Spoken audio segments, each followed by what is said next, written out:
바로 연우초님 강연을 이제 시작하도록 하겠습니다. 네. 안녕하세요. 저를 혹시 모르시는 분들이 계실까봐 제가 준비를 해왔어요. 저는 유튜브에서 연우초 채널 운영하고 있고요.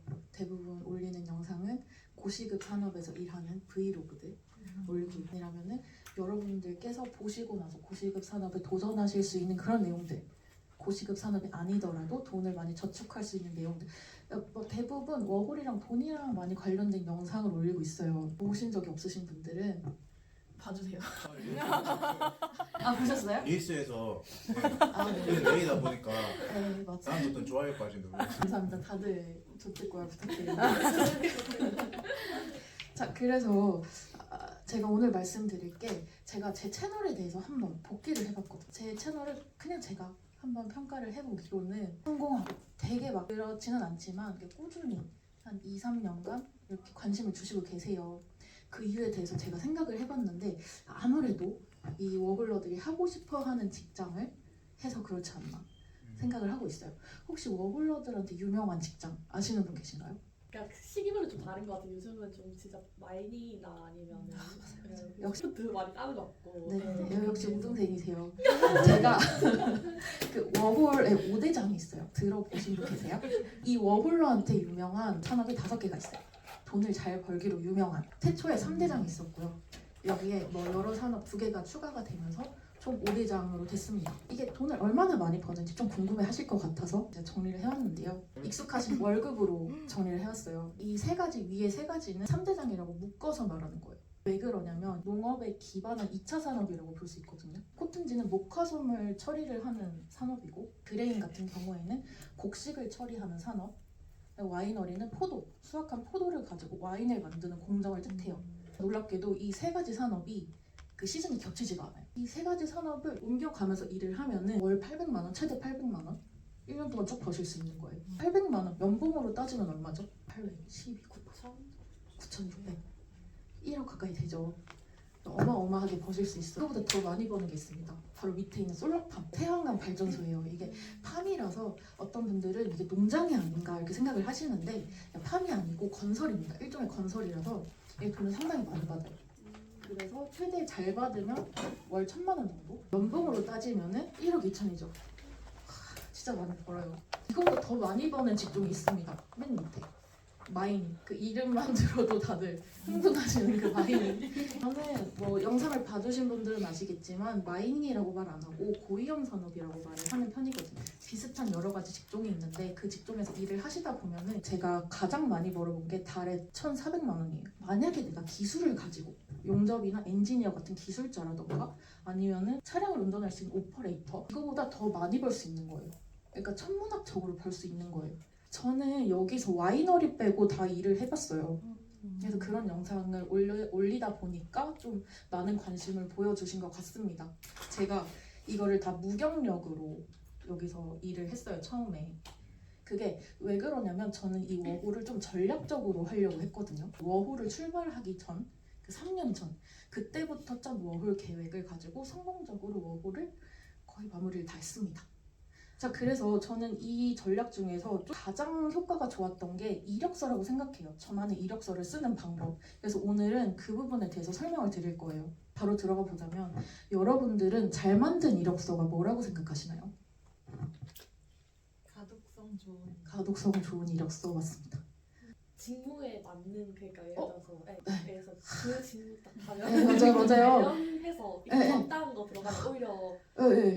패스할 거. 너무 좋은 말씀 해주셨어요. 중요한 요소 맞고, 특히 도경님께서 말씀해 주신 게 제가 오늘 말하려는 주제랑 맞습니다. 우리는 이 이력서를 한 장을 가지고 채용 담당자의 시선을 뺏어야 돼요. 이 이력서를 처음 쓰시는 워홀러 분들은 보통 써야 되니까 써요. 제가 가끔 이력서를 볼 기회가 생기는데 그 눈에 다 보여요. 이 이력서의 본질은 나라는 상품을 저 회사에서 사게 만드는 게 바로 이력서다. 이런 거를 꼭 기억을 하시고 이력서를 쓰셔야 됩니다. 이거 안 보신 분들 없으시죠? 한국인이라면. 우리가 볼 때는 그냥 의미 없이 막 내리지만 이게 사실상 우리가 이 하나만으로, 이 이미지 파일 하나만으로 설득을 해서 구매로 전환을 시키는 거죠. 이력서도 똑같아요. 나라는 상품을 잘 소개를 해서 회사가 나를 사고 싶게끔 만들어야 한다. 그게 이력서의 본질이라고 생각합니다. 제가 생각할 때는 이 이력서를 구성하는 요소가 세 가지가 있다고 생각해요. 서로가 서로를 지탱하면서 좀 완벽하고 효과 있는 이력서를 만든다 이렇게 생각을 하는데 구직 시장에서 나라는 지원자의 가치를 높이기 위해선 나의 입장에서 이상적인 인재가 되려고 노력을 해야 되고 문서의 입장에서 내가 성공할 수 있는 가능성에 대해서 설득력 있게 표현을 해주어야 되고 회사의 입장에서 이거 다 기억나시죠? 분모에 있는 거는 작으면 작을수록 올라간다. 화가 들이는 노력이 적으면 적을수록 나의 구직 시장에서의 가치가 올라간다. 이렇게 제가 제 나름대로 정리를 해봤어요. 공교롭게도 제가 처음에 정한 그 3요소 있죠. 그 삼각형 그거랑 딱 들어갔더라고요.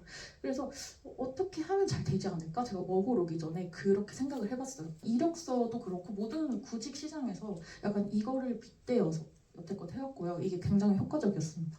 처음부터 시작을 해볼게요. 나의 관점에서 이상적 인재상이 되기 위해서 노력을 한다거나 이상적인 인재가 되어야 합니다. 제 생각에 이상적인 지원자의 반대말은 외면받는 지원자라고 생각했어요. 자, 그래서 이렇게 판가름을 하는 요소가 뭐가 있나 생각을 해봤는데요. 관련 경력이 있고 그 다음에 필요한 자격증이 있고 그 다음에 즉시 근무 가능하고 그리고 그 분수에 맞는 적절한 급여를 원한다.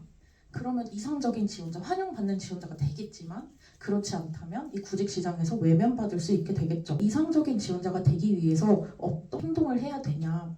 이 두 번째부터 보시면은 자격증, 교육이랑 자격증. 예를 들면 포크리프트 화이트 카드가 있어요. 그걸 사비로 직접 준비를 해놓는다. 그러면 이상적인 지원자가 되겠죠. 가끔가다 제가 하는 산업, 그 마이닝, 고시급 산업 이런 거는 진짜 시골에서 내일 바로 일할 수 있어? 이렇게 연락을 해요. 근데 그럴 때 망설이는 사람이 있는 반면에 어떤 사람은 바로 차 몰고 갑니다. 그런 사람이 돈을 많이 버는 거예요. 저도 그랬고 제 주변에 돈 잘 버는 사람들이 다 그랬었어요. 그 다음에 이거 급여는 설명하지 않으셔도 알겠죠. 이 나머지 요소는 우리가 다른 행동으로 인해서 좀 이상적인 지원자에 가까워질 수 있는 반면에 우리가 그냥 이력서를 잘 쓰는 거 하나만으로 이상적인 지원자가 될 수 있는 요소가 있습니다. 관련 경력. 근데 대부분의 분들이 관련 경력을 쓰라고 하면은 경력에 집중을 해요. 경력 말고 이 관련에 집중을 해주셨으면 좋겠어요. 말씀해주셔서 도경님께서 예를 들어서 술집, 펍에서 뭘 하고 싶어. 근데 막 공장에서 일한 걸 써서 내. 그럼 맞지 않죠. 그래서 관련된 경력을 잘 써야 된다. 예시를 보여드릴 건데요. 한국어로 적었지만 이거를 영어로 쓰시면 돼요. 직접 쓰실 때는. 설명을 드리자면 여기서 고쳐야 될 게 뭘까요? 네, 공장인데 식당에서 이런 걸 적었죠. 그다음에 또 뭐가 있을까요? 제가 생각할 때 여기서 고쳐야 될 게 뭐라 생각하냐면 전부입니다. 업종도 고쳐야 되고 직무도 고쳐야 되고 이 스킬 이게 너무 서버의 적에만 맞는 경력이에요. 공장에서 일할 때 이런 스킬들을 이용할 그런 경우가 많이 없어요. 어떻게 고쳐야 되냐 하면 워홀러분들이 저한테 이런 질문 많이 하세요. 거짓 경력을 만들어야 되나요? 어떻게 그러라고 말씀을 드리겠어요. 근데 그런 사람들이 계세요. 잘된 분들도 계시지만 제가 오늘 말씀드릴 거는 그게 아닙니다. 동일 직무가 아니지만 우리가 관련 경력으로 만들 수가 있어요. 업종은 똑같아요. 한국 식당이죠. 하지만 그 직무가 뭐라고 적었어요? 현장 관리. 이게 없는 걸 적은 게 아니에요. 실제로 한 거지만 내가 공장에 지원하기 때문에 거기에 맞게끔 용어를 좀 고쳤을 수 있다는 거예요. 그럼 공장에서는 어떤 스킬이 쓰일까를 생각을 해보고 정확도, 생산성, 협업, 목표 달성 이게 내가 식당에서 일할 때 썼던 스킬들이지만 이게 공장에서도 일할 때 잘 쓰일 수 있게 이 면을 부각을 해서 쓰시면은 굉장히 효과적인 이력서가 될 거라고 생각합니다. 그 다음 이 문서로서 성공 가능성이라는 말이 곧 뭐냐면은 내가 이 직무의 적합자임을 증명하는 것이다. 바로 성공 가능성을 보여줄 수 있는 방법이다. 그 방법에는 이 두 개가 있어요. 첫 번째, 내가 직무 관련 스킬을 보유하고 있다라는 걸 이력서에서 보여주는 것. 두 번째, 내 경력을 보증할 수 있는 것. 레퍼런스 혹시 들어보신 분 계신가요? 다 들어보셨나요? 설명하지 않고 지나갈게요. 이게 레퍼런스를 적는 순간 굉장히 강력한 이력서가 돼요. 호주 경력이 많이 없으신 분들은 현실적으로 레퍼런스를 잡기가 힘들거든요. 추천드릴 수 있는 방법으로는 이 위에 있는 직무 관련 스킬을 보유하고 있다는 거 바로 예시로 들어가 볼게요. 영어예요, 영어. 공장 지원 이력서야. 그리고 공장에서 일했던 경험이야.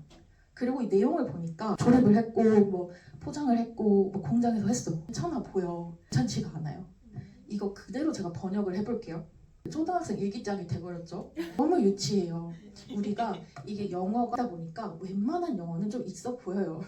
근데 우리는 진짜 현지 시장에서 이 현지 사람들과 겨뤄야 하는 거기 때문에 좀 그래도 전문성이 있는 내용을 적는 게 좋다. 이 전문성을 어떻게 올리냐. 이 현업자만이 알 수 있는 것을 쓰면은 전문성이 올라갑니다.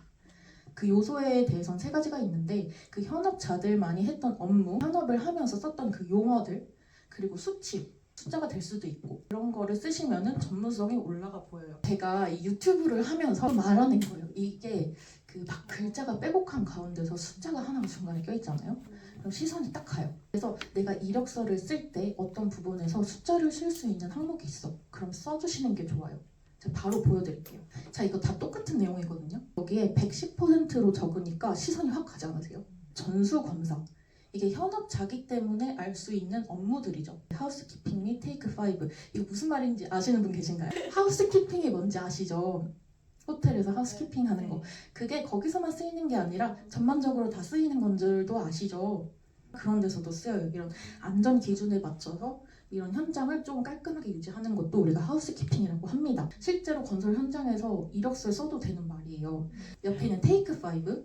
이게 뭐냐면 말 그대로 5분 동안 우리가 어떤 업무를 들어가기 전에 좀 위험 요소에 대해서 미리 알아보는 거예요. 무슨 일을 할 거고 오늘 할 업무에서 뭐 약간 잠재적인 위험이 뭐가 있냐 이런 거를 미리 정리를 해둬서 이렇게 제출을 하는. 근데 이게 호주 현장에서 일한 사람들은 무조건 다 알고 있어요. 확실히 그 전에 참석하기 전보다 전문성이 올라가 보이죠. 마지막입니다. 벌써 이 회사 입장에서 이게 기억나시죠? 분모에 있었던 거.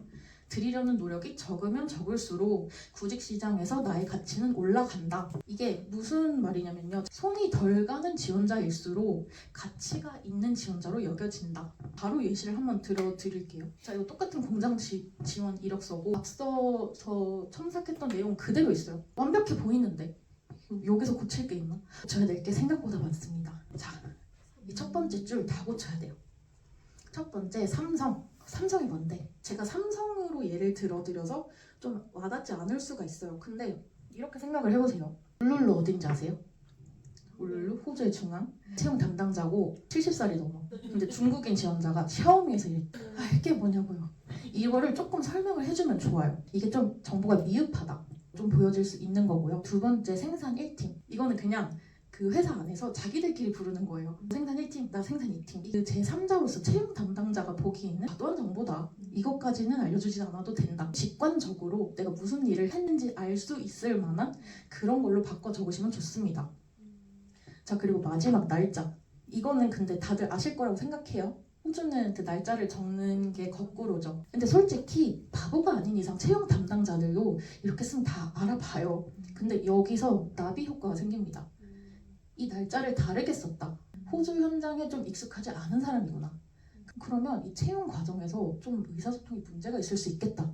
그렇다면 실제로 업무 현장에 갔을 때 지시를 내려면 못 알아들을 가능성도 있겠다. 여기까지 가는 거예요. 이 첫 번째 줄 하나 가지고 이 사람은 이렇게 평가가 되는 거예요. 손이 많이 가는 지원자. 그래서 어떻게 고치면 좋냐면요. 조금 자세히 적었어요. 삼성이 삼성 디스플레이로 변했어요. 그리고 그 삼성 디스플레이에 대한 설명을 한 줄 정도로 적었어요. 제가 이만큼 대단한 기업이야. 이만큼 글로벌한 기업이고 배운 업무가 글로벌 품질 뭐 어쩌고기 때문에 이 역량을 너네 회사에서도 쓸 수 있을 거야. 담당자가 직접 서치를 해볼 게 아니라 내가 먼저 알려주는 친절한 이력서를 만들어야 된다는 거예요. 두 번째 직무. 생산 1팀 거기에서 생산 라인 작업자로 직관적으로 바뀌었죠. 그냥 제3자가 볼 때 그냥 얘가 무슨 일을 했구나를 알 수 있게 쓰셔야 된다는 거예요. 생산 1팀, 생산 2팀 막 이런 거 말고 옆에 있는 것도 뭐 다들 아시겠지만 가끔가다 헷갈리시는 분이 있는데 이 월에다가 숫자를 쓰지 마시고 이거 영어로 약자로 써주시는 게 완벽한 이력서이지 않을까. 제가 시간이 없어서 그냥 세 요소에 대해서만 설명을 드렸는데 이 밖에도 이력서를 잘 쓰는 법은 많아요. 그래서 궁금하시다면 제 채널 방문해 주시면 되고요. 좀 더 알고 싶다. 그럼 유료로 이용하시는 법이 있습니다.